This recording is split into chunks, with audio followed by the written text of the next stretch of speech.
لم يكن الذين كفروا من أهل الكتاب والمشركين منفكين حتى تأتيهم البينة، رسول من الله يتلو صحفا مطهرة فيها كتب قيمة.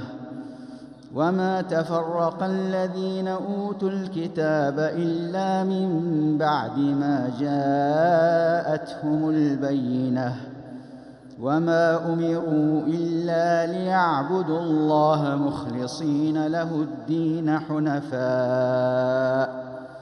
حنفاء ويقيموا الصلاة ويؤتوا الزكاة، وذلك دين القيمة.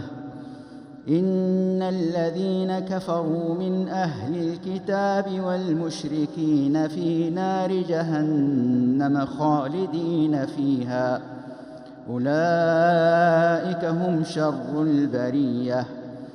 إن الذين آمنوا وعملوا الصالحات أولئك هم خير البرية، جزاؤهم عند ربهم جنات عدن تجري من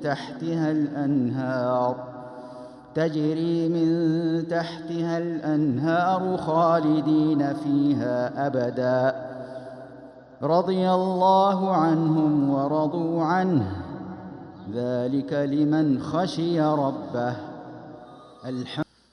ألهاكم التكاثر حتى زرتم المقابر، كلا سوف تعلمون ثم كلا سوف تعلمون، كلا لو تعلمون علم اليقين لترون الجحيم ثم لترونها عين اليقين ثم لتسألن يومئذ عن النعيم.